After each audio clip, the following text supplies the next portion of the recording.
What are the five freedoms of the First Amendment? Speech, religion, press, assembly, speech, press, religion, assembly. I don't know. What am I missing? Redress or protest. Okay.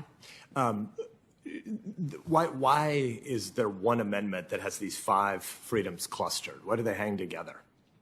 I don't know what you're getting at on that one. You mean like what is the common denominator? Yeah, I mean, what? Okay, so the senator Ben Sasse asks the Amy Comey Barrett about the First Amendment. Why are all those different ideas packaged into the First Amendment? Why are they in there? Why don't they make separate amendments for each one? Say, what do they have in common? What's the thread?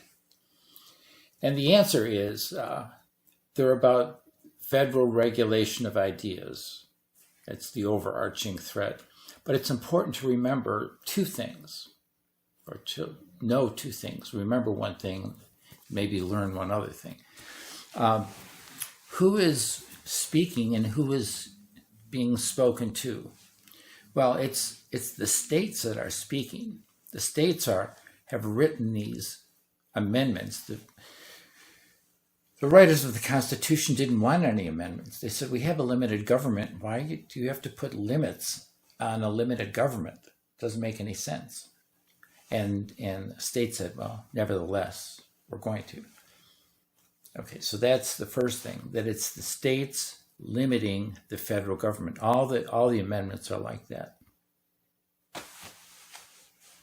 So whenever the federal government acts lawfully, it can't exceed the limits specified in the Bill of Rights. Then the second thing to notice in the First Amendment is there are two semicolons, and those two semicolons divide the First Amendment into three independent clauses. And so they're really three statements, three ideas. So Ben's notion of the five freedoms is not very helpful. Let's say that. For example, he says freedom of speech and freedom of the press. He lists those as two of the five. Well, it's the same freedom. Freedom of the printing press. And it's symbolic speech. Press is written language is just a symbolic way of speaking, symbolic speech. But let's get on with it. Okay, so the first clause is about religion. Federal government is not going to be involved in religion. And then I imagine some people said, what about heresy? Are you going to are we going to intervene in cases of heresy or heretics? Are we going to burn heretics? And they said, and the states decided, no, the federal government should not be involved in religion, should not be involved in heresy, should not burn heretics, none of that. In fact, and then here's the second clause, they shouldn't be involved in censoring ideas at all. So if people want to say things, let them say it.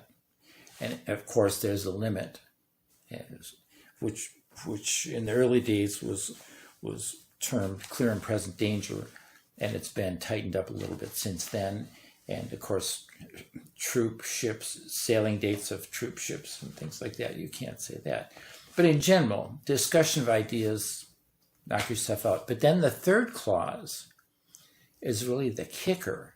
And it's so sad. I mean, and Amy Comey Barrett doesn't really remember that part. And other people don't even remember anything of the third clause, which is that political speech, that complaints to the government, if people get together and start talking and they say, oh, boy, the governor's a jerk, that if the people complain to the government, that's a protected speech. So not only is all speech protected, but political speech is especially protected. Well, and what's the difference between the two? Well, I assume that it's that free speech means that you can speak and the government won't arrest you. The government, this new government won't be arresting you for what you say. They won't necessarily listen to what you say either. But if you go to the government and complain, not only will they not arrest you for what you say, but they will actually listen to what you say and say, thank you. And we appreciate the feedback. That's what it is. It's feedback. And why? Why do the states think that this new central government should listen to the people? Well, of course they do. Don't be silly. But more specifically, because in the United States, the legitimacy of the government depends upon the consent of the governed. And if you ignore the people constantly, you will soon be hated. Or just rebellion, like we did to the British. The British didn't listen, we rebelled. Revolution. So it's just a practical matter. The state said, if you find people complaining to you, please listen to them. And that's so key. That was so key this summer. All these Black Lives Matter, hey, Black Lives Matter. And the cops that hit him. That's just so contrary. Right? That's a complaint to the government. Hey.